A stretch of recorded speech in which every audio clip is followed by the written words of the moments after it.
Lancer une conciergerie en 2026, c'est une super idée business qui va t'apporter énormément de choses. Au-delà de l'argent, ça va te permettre de développer ton réseau, de mettre aussi un premier pas dans l'immobilier. Mais ce n'est plus comme en 2022, c'est plus aussi simple. Aujourd'hui, les propriétaires sont exigeants, les voyageurs le sont tout autant et il y a une vraie concurrence. Dans cette vidéo, je vais te donner 3 clés pour pouvoir lancer, développer ton activité de conciergerie. La première chose, c'est déjà de te lancer, de ne pas attendre que tout soit parfait pour pouvoir créer ton activité, de ne pas repousser constamment. La conciergerie, c'est un métier terrain, ça s'apprend en pratiquant. L'important, ça va être de se lancer intelligemment, donc en limitant le plus possible les risques. C'est une activité que tu peux très bien développer en parallèle d'un travail et la voir comme un complément de revenus. Ça, c'est vraiment ce que moi, je t'invite à faire. C'est une activité qui va pas te demander énormément de temps au début. Tu peux très bien faire de la prospection et développer ton business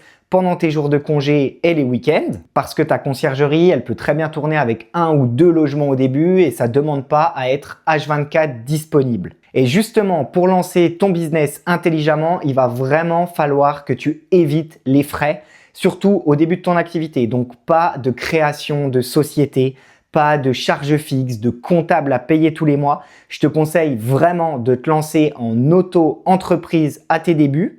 Tu développes ton activité, tu encaisses et tu paies chaque mois un pourcentage des revenus que tu auras générés. C'est vraiment le meilleur modèle. Créer une société d'emblée, c'est une très lourde erreur. Ça, c'est des choses que tu pourras faire par la suite, une fois que tu vois que ton activité fonctionne correctement.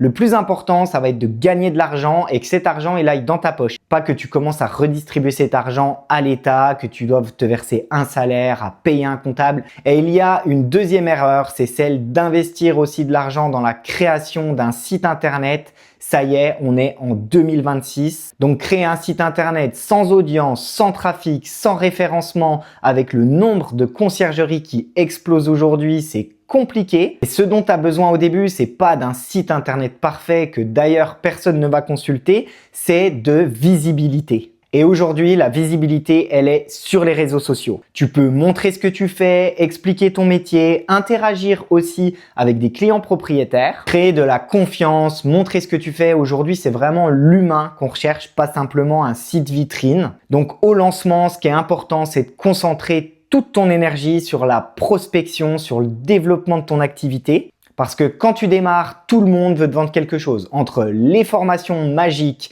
les sites internet clés en main, les logiciels de gestion dont tu n'as même pas besoin au début de ton activité. Ça, c'est de la perte de temps, perte d'argent. Toutes ces choses-là, elles vont venir par la suite quand tu auras vraiment étoffé ton business. Quand on crée un business, c'est pas juste pour faire beau, c'est vraiment pour gagner de l'argent, améliorer ton train de vie. Ton job, c'est de signer des clients propriétaires. Peu importe si tout n'est pas parfait, tout va aller en pratiquant. Donc l'important, ça va être vraiment de canaliser toute ton énergie, tout ton focus dans le développement commercial, dans la prospection. J'ai d'ailleurs fait une vidéo au sujet de la prospection que tu peux retrouver ici. On se retrouve la semaine prochaine pour une nouvelle vidéo business. Ciao!